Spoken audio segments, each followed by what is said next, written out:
computer. Hi, everybody. Thank you guys so much for being here tonight. So my name is Whitney Cardosi, and I am here with Mel Peirce, who is a certified coach and parenting specialist.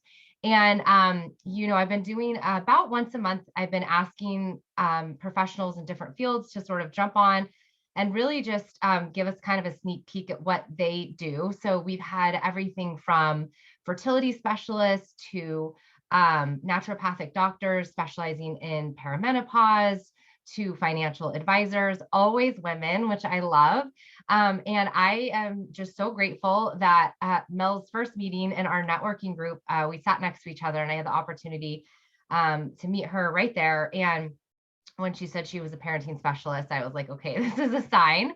And I think, I love your approach, which obviously we'll get into, Mel, but just the concept of parenting through anxiety, I think just hits a nerve or, touches so many moms and dads in particular right now after having gone through this pandemic, because I think it was something that's always been here, but it was really exacerbated, these last couple years with all of the added stressors. And I know that I have a very tight-knit group of moms. Most of us have young children. So for reference, mine are 3.5 and 7. So at the time when everything shut down, they were 18 months and 5.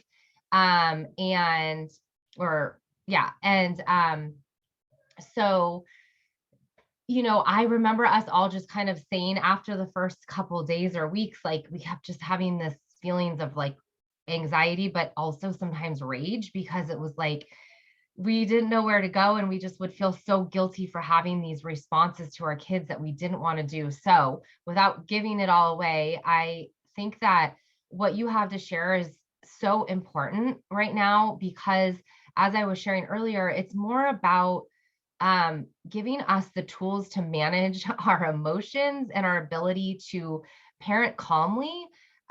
We can read parenting books about tactics all day long, but I like that this is not about the child as much as it is about us. And one of the things that you said when we met originally was that phrase, this isn't a problem, right? And I think that's so powerful, and I'm sure you'll talk about that. So if you would just introduce yourself and your background and how you got into, what you're doing, and we can go from there, that would be great. Absolutely. So I am Mel Peirce, and it was a little bit of a roundabout way to get to the coaching. I'm actually a former teacher, former youth group advisor, and then I loved the students. I loved the teaching. I really didn't like teaching math within the New York State Regent system. So that was my own issue. So I found my way into recruiting. I did that. I started my own company actually when my son was 6 months old. And so running a couple high growth, quickly grown companies, especially when my kids were little, I experienced a lot of guilt, anxiety, frustration, and lots of overwhelm. And wired like I am, I always was searching for answers and trying to figure it out and make it better. And that eventually led me to hiring a coach myself, actually, to help me with overwhelm at work. And when I didn't realize how much it was affecting my parenting until my daughter, who was in her early teens at the time, said to me, things were different at home. And I looked at her and I said, "Oh, what's changed?" And she looked at me, she said, "You have." And I went, Love "Oh, that. okay." So, and at the same time, I also figured out that instead of wanting to grow the business, I'd hired the coach to help me with the business. I wanted to be doing what the coach was doing. Yeah. So I ended up actually separating from my business partners and followed my dream of becoming a coach myself. And I figured out, honestly, most of what I have learned in terms of like how the brain works and how we can support ourselves and actually how to use our brains for us instead of against us, I learned in my 40s. And I just have this burning passion to really help kids learn these tools earlier in life and not have to struggle for years like I did, and actually like so many of the parents that I coached did too. Like, how can we raise our kids to understand and know these things from the beginning? And so that's why I'm just so passionate about what I do. I just love it. I love that. And actually, I was at a women's seminar summit yesterday, and I actually feel the exact same way when it comes to nutrition, because so many women struggle their whole lives with body image or figuring out what works for them. And many don't ever figure it out, just like with what you're doing. And I feel the same way. I think we underestimate kids. And if we just empower them with more, knowledge around how to manage their emotions and behavior, and then things like nutrition, it's like, then they grow up and those aspects are easier, and then they can focus Right. on other things. So I love that. And the best way we can teach them is by learning it ourselves. Yeah. And that was what I mean. I did learn these tools when my kids were a little older, but I actually was able to see when I changed, they changed. It was Hmm. amazing. Yeah, I noticed that too. Like, my girls definitely mirror when they get frustrated, they mirror how I respond, but it will vary. If I'm in periods of time where I tend to be controlling my emotions more, I see that in them. And when I'm not, then it's when they, have my younger one has the tantrums, or my older one slams the doors, and they're just mirroring, the way that my husband and I respond. So that's empowering, but it can also be overwhelming, because it's like, Yeah. and I don't know about you, but my husband mirrors me even, when I feel like as women, we tend to sort of carry all of that for the whole family. So, Yeah. but you mentioned that your kids were a little older, and you did say that you saw that difference in them. So I think that would be a quick question I would ask before we get into it. Like, do you feel that this is something that a parent, if their children, even if they're in their tweens or teens, that this is still something that they can, bring to the family, and there's still time for them to be able to work on that for themselves and their kids? Honestly, so I believe these tools are good for anyone at any age. No matter, I've coached moms who have kids in their 20s. Yeah. And so that are struggling with their relationships and looking to improve their relationships with their kids. Hmm. These tools help with, honestly, with your relationships across the board, but they help you manage yourself, and which changes how you show up. Yeah, So no matter what the age of your kids, and our kids always watch us, our kids always learn from us. So I really believe that it is never too late. I love that. Well, let's get into it. So if you would talk just a little bit about, what parenting through anxiety is, and how we can recognize that and work on that, that would be great. Absolutely. So it starts with really understanding and just thinking about it. I ask parents, like, okay, let's get a real feel for what happens when you are anxious. How do you parent? And typically, and I find after having coached so many people through anxiety, I find that how they parent is pretty consistent across the board. And they're short-tempered and reactive. They might spiral negatively, yell or cry, um, and they're not nice to their families. And then also they may do things to help themselves feel better. So they might drink more, eat more, I need that piece of chocolate cake, or I need a Hmm. glass of wine, or binge watching Netflix. It's just something to make them feel better, but it doesn't really get to the root of the problem. And so in the process as well, they're not calm, they're not present, they're stuck in their own head. And so they really can't parent effectively. And so I just bring that up to say, okay, let's just recognize that anxiety, we can't parent our best when we are in anxiety. Hmm. But in the same aspect, when we are there, we also can't immediately get over to become our calm Zen self Yeah. either. Right. So this is where I'm just like, I also get, like, you can't just automatically flip a switch Hmm. and get over here. And so I have come up with a process. I tell parents, I'm like, okay, the goal isn't to become like, okay, I need to get my calm. Or the goal isn't that. If we can just take the heightened emotions out and honestly just get to neutral. So in between the anxiety and in between your calm Zen parent self is a place, I call it the land of neutral. And if we can just take those heightened emotions out, then you can parent so much more effectively. So Yeah. the process that I've come up with is just I honestly, this came from coaching so many people and asking myself continually over and over again, how can I make this simpler and easier? How can I make this simpler and easier? What tool can I give parents to use in the heat of the moment? So when things are escalated, because what happens when our kids, typically, what happens when we're anxious? Our kids are anxious, they're frustrated, they're angry, like they're up here. Mm-hmm. And emotions are contagious. So we tend to want to meet them up here. Mm-hmm. But ideally, we want to stay here and bring them back down to us. And so I say, okay, the process I came up with, honestly, it's as easy as ABC. So the idea is that in between what your child is experiencing, what they've said, what they've done, and your reaction, there actually is a space. And if you can just pause and add space in there, and then in that space, if you take a deep breath, our breath regulates our autonomic nervous system. And so with a deep breath, we actually can use our breath to calm ourselves down. And when you put your hand on your heart, your body releases oxytocin, which also helps to calm things down. So if you, in that space, if you put your hand on your heart, Mm-hmm. take a deep breath, you see how that just brings things down, Mm-hmm. right? And then the C is actually choose a different thought. And I tell the thoughts for parents that are like anxious are they're also pretty consistent. Like, I need to fix this. This is a problem. Like, I did this to them if the parent's anxious themselves.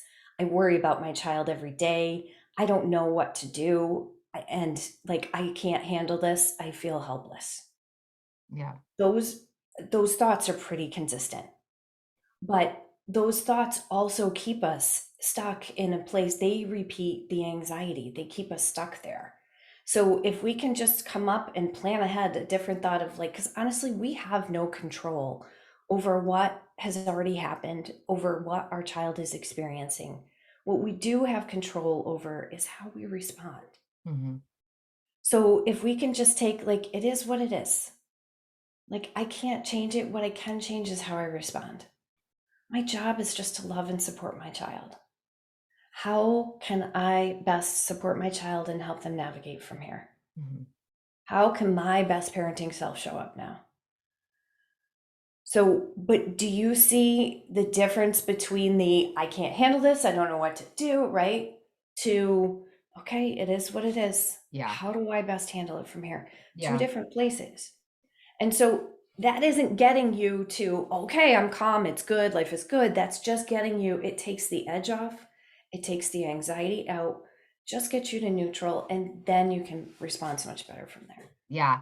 I love that. And I think, a couple of the things that you talked about, like, bringing that not going from where you are to like forcing yourself to try to be calm.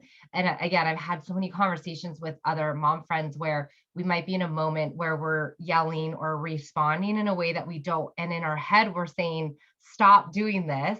But like, it's like you're already there. You almost physically can't change it. And it's like if you can change your thoughts, and like you said, and not worry about like I don't have to get all the way over to calm and peace, but just get to neutral, Yeah. then that's something that you can, accept maybe easier.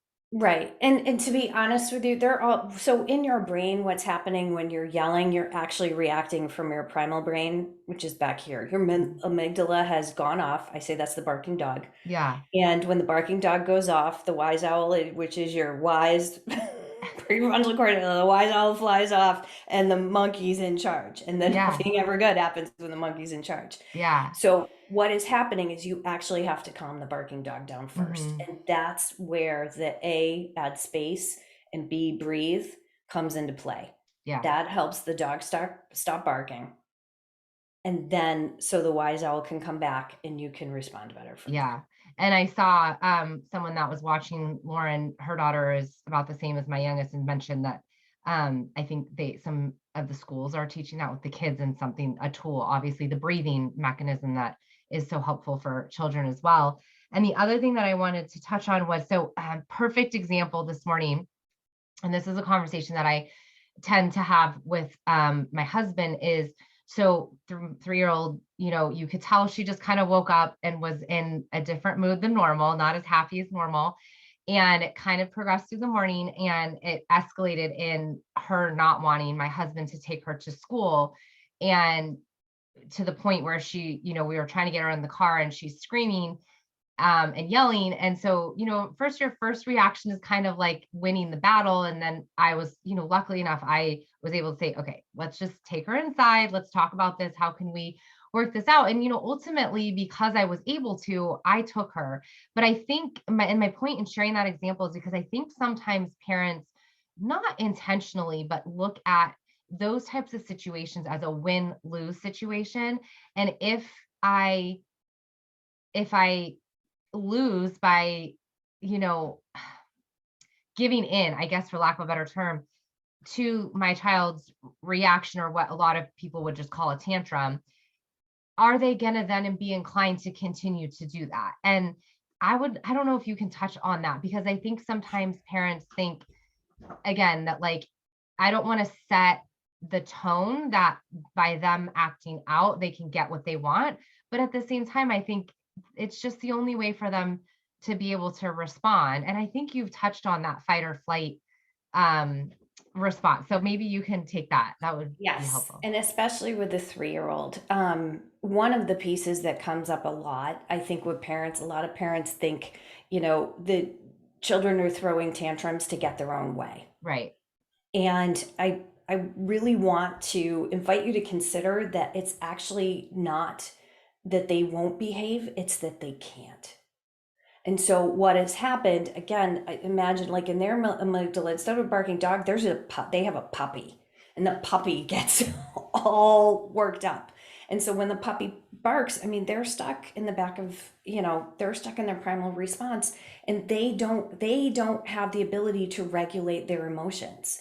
When they've lost it, we have to be the ones to help them learn, like, be that calm for them to bring them back down.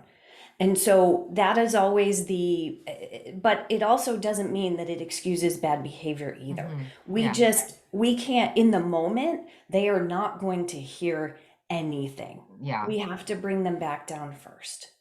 And the idea of like, oh, and you do that by connecting with them on emotions. Like, no, I see you're really upset right now.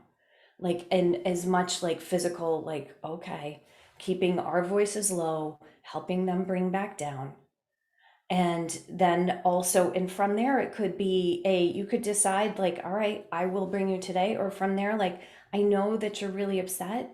And the problem is, I can't do this today. It does have to be daddy, honey. Mm-hmm. I'm sorry. And I wish that I could. But you're still calm. Yeah. You're still there. You've calmed her down. And you're just using words to say, okay, the problem is like trying to logic and reason with them. We tend to want to do that. We tend to Yeah. want to logic like, I can't right now. And we Yeah. think if we explain logically, they're going to get it. Right. But they're not in their logic brain at all. So we just have to connect on an emotional basis first, calm them down, and then decide how you want to handle it from there. You know your daughter, and I tell this to parents, like, listen, you know your kids better than anyone. You Yeah. spend more time, like, I'm not going to tell you exactly what the best response is. Right. You know your child. Yeah. And I think, like you said, that just knowing that that is neurologically and physiologically, their brain isn't developed there yet. No. As a parent, that is almost a relief to me, because it does, I want to comfort my child, I don't, but again, like I said, I think a lot of us, we want to also make sure that we're not instilling bad behavior, but obviously them having that sort of fight or flight response is different than having bad behavior, or doing something that they know is wrong. And I think you said when we chatted a couple weeks ago, doesn't it take until they're like 7 or 8 before that's fully developed, or maybe it was even older than that. 25. Oh, wow. Okay. Yeah. So, Yeah. actually, so basically, I shouldn't say that. So the prefrontal cortex, so imagine that the lower part of their brain is their downstairs. I'm sorry, they are recording, um, yeah, all the different pieces of the brain science, but the bottom part of their brain is the downstairs. That is fully developed when they are born. That's the Mm, survival instinct. So mhm. that comes fully developed. The upstairs part of their brain is under massive, massive construction when they are young and goes through a total remodel process when they are in their teens and into their 20s. Okay. So I'll need you back on here in a few years. Yeah, that's So incredible. it is. And so that's the piece of just understanding that again, I mean, most kids really do want to behave, but they really struggle with all this controls so much of their ability to control their emotions, their ability to think logically, their ability to problem solve. All of that is up here. And And that's the amygdala. no, that's the prefrontal cortex. Okay. Okay, the amygdala is the danger. That's the one that's Okay. always on alert for danger. Gotcha. But so what happens as well, that part of the brain also, I mean, our brains take a lot of energy. And so that's why when kids are tired, we tend to see the other behaviors come out. Yeah. And I like to like, especially if they're in school, if they're working so hard to control themselves and to Yeah. listen and to follow directions, and then they get home and they lose it on us. hmm They just don't have anything left. And that Yeah. is totally normal. I mean, I think we do that as adults too. I think so. Like especially when more, at least when I worked out at the home, like you're keeping it together in front of your colleagues all day. And then, you get home and you're tired and then they're tired. I remember so many nights. There he is.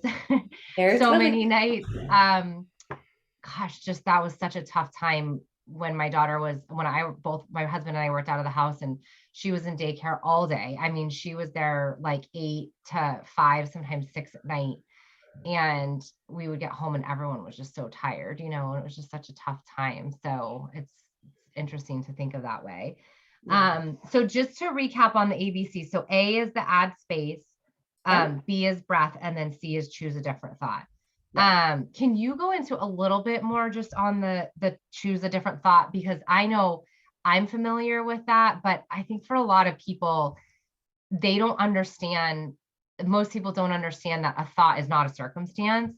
And I know, like you said, I Yeah. love that phrase that you used, that, this is not a problem. And the example that you used when we met was about the eye rolling, which I do, and therefore my 7-year-old does like a lot. Yeah. And so I would love, even just if you want to use that example, that really helped me a lot kind of understand that concept better from parenting perspective. Right. Well, one of the examples I've been using, I mean, like recently is the idea of a test. Now, this is if your child's a little older, but say your child comes home with a test that has a C on it. And if you've had a straight A student, you have a whole bunch of thoughts come up in terms of what that, like, did they not study hard enough? I shouldn't have let them go have a play date. They went to bed too late, or did the teacher not have a study guide? Like all these different things. And you think that you're anxious because of the C on the test. Yeah. But imagine that your child was failing. That C on the test, you're going to think, oh my gosh, this is fantastic. Mm. Woohoo, right? Such a different response, two totally different thoughts. Now, another example that I use actually came up with for middle schooler, my niece was in middle school, and I was trying to explain these concepts to her to help her understand. And I said, imagine that you're walking down the hallway and your friend is walking to you and she sees you, she looks in the eye, she looks down and walks right by. Now, if you're in middle school, you could have honestly a whole host of different thoughts. Like, are people talking about me? Like, did something go wrong? Like fear, I didn't do anything wrong. I can't believe she did that. Anger, like all anxiety, like what's going on? I Is she don't mad at know. me? Yeah. So each thought is something different. But imagine that you had a thought, that's not like her, something must be wrong. That has concern. Mhm. So each actual thought, like her walking down the hallway and seeing you and looking down and walking right by you, that is neutral. Mm-hmm. That doesn't mean anything. It's all the thought, which thought you think that made you feel a certain way might create anxiety or fear and all of that. And I said, and I closed it with, just to make the point, I said, imagine that you did text her to say, are you okay? You know, that's not like you. And you found out that one of a family member was in an accident. She was headed to the office to get taken to the hospital, and she didn't want to look at you because she was going to cry. Oh, yeah. So, you know, that's the whole point. Like, we just don't know. We Yeah. never know what someone else is thinking. We never know any of that. And we assign meaning to so many different things. And someone else, like you said, I mean, someone may roll their eyes like, okay, like we can determine that Yeah. we can assign any meaning to that, or we can just, you know, particularly the teenager, like, okay, that's age appropriate. I'm going to keep going. Yeah. Right. Yeah. I just, for me, again, I know I already said this, but like all of this information for me just is a relief and very empowering because I think, my husband and I were both raised great childhoods, but we were raised to really like respect our parents and you didn't do certain things and so I want to instill those behaviors and I guess thoughts and morals in my children, but at the same time, like you said, I mean, like my 7-year-old is prone to slamming doors, and while I know that that behavior is not okay, at the same time listening to you and speaking with you, I look at that now and I say she has an emotion and that's her release in it, right? Yep. Maybe there would be a way I would prefer her to do that, but that's what she's doing. And I really can choose whether I make that, because I think what my husband and I sometimes, what in the past we've made that mean is that she is a misbehaving child or she's a bad kid in that Right. moment. Like we don't think she's a bad kid, but being able to then walk into a situation with her and say, like, I understand that you're upset and that's why you close or slam that door. Like, let's talk about it, and Right. that just feels so much better. And I think, it doesn't make you a pushover parent. It makes you more emotionally connected to your kid, like you said. Right. And here's a little tip for you too. Thank you. You're welcome. Is that basically all emotions are okay. Yeah. Like the emotions are okay. And you know what? It's okay to be upset. It is okay to be angry. It's the behavior. It's not okay to slam the door when you're angry. So that's the piece that we need to work on. And that's a conversation like, okay, what else, what else do you think you could do when you're angry? Yeah. We've worked on like sometimes she'll just go on her bed and like scream into a pillow. I don't know if Yeah. that's okay, but that's what she Yeah. does And that's sometimes. and that's okay. Like the whole point is to just move the energy out, Yeah. right? The energy, emotions are just energy in our body, and if we can just move them out and move beyond them. So yeah, I mean, shaking, jumping, Yeah. like any of that, slamming door, so Yeah. you get to decide for you what is okay. Hmm. Of, okay, the boundary is no slamming doors. Yeah. And you need to know, if you do, like, here's the consequence. And that way, when she does, it's not you don't get wrapped around the axle. Yeah. It's just simply like, okay, we've talked about the fact, like, it's okay to be angry, and we've talked about appropriate ways to express your anger.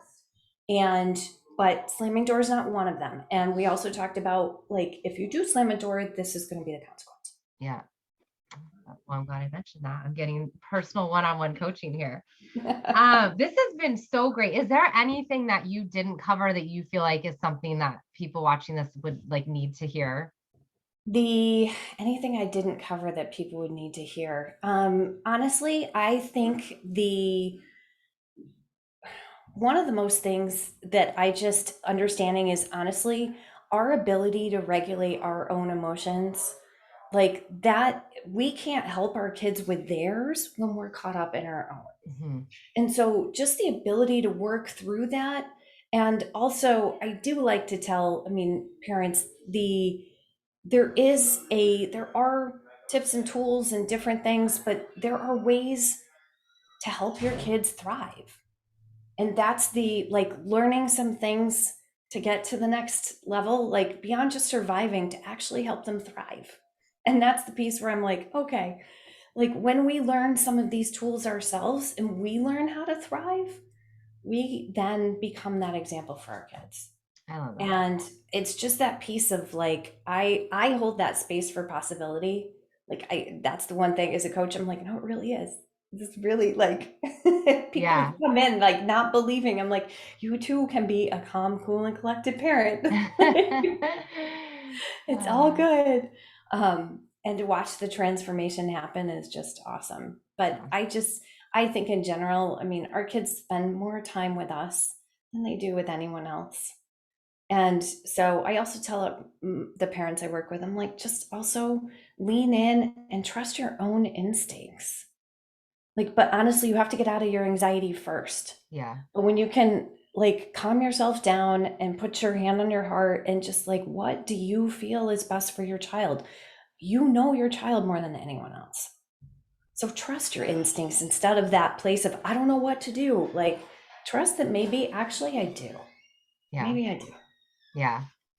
I love that. And just to reiterate, I know, maybe no one else feels this way, but again, like trusting that that's what's best for your child and that you're not, you're not creating,